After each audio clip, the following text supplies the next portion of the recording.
bringing the project team up to a common level of understanding of what we needed to do and what our role in making the journey successful would be.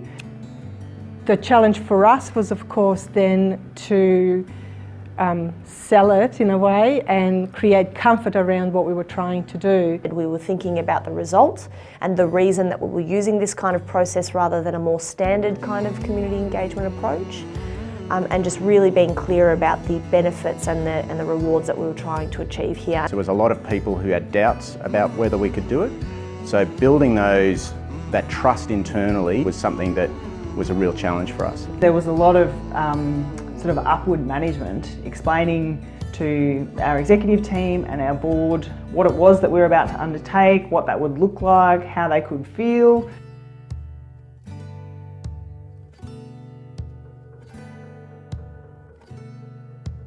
If I had known how the process was running, and I would have engaged more people in it and made sure the community understood what we were doing and what we were using it for. I think the role of the local media, particularly in a place like Geelong, it's really important. They play a really important role in amplifying the work of a jury and making sure that the community is aware of what's happening and how they can actually participate in the process. I sort of had an inkling that it was going to be a lot of work, but I didn't really appreciate how much learning there would be for us as a team and as an organisation to get to day one.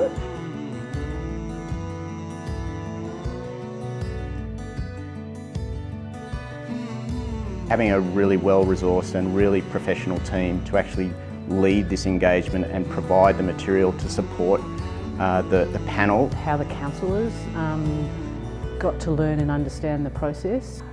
I think the number one thing is you have to pick your facilitators wisely.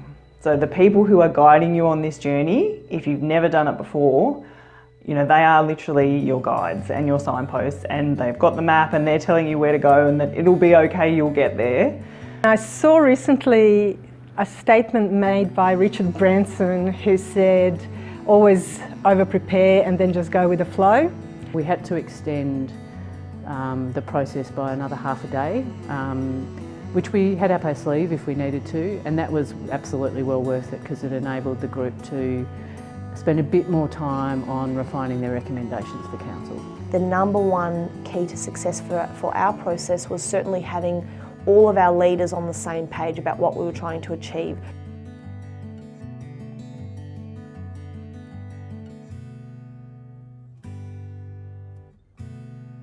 A piece early on or up front to help the jurors understand what would happen with their recommendations once their meetings were over and they've actually provided their report to the Minister. I think in an ideal world, I would have liked to have had more time in the lead up.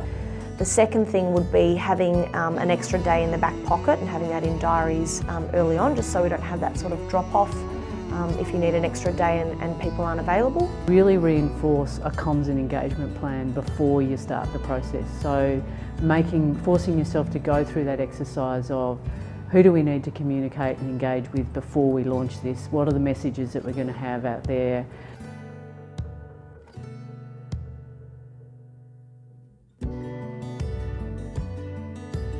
It's really helped me understand the need to be clear about the purpose, about why you're speaking with people and what role they can have. With the success of the process, I think the organisation has recognised that the model itself can work. And it's really turned that idea of engagement from a tick the box exercise into a how do we make this meaningful for us and for the people that we're speaking with. It's confidence that we can actually do good community engagement. There was a lot of positive media that came out about this process that wasn't led by us, it was actually led by the community. It's a huge learning curve for everyone in the organisation, really.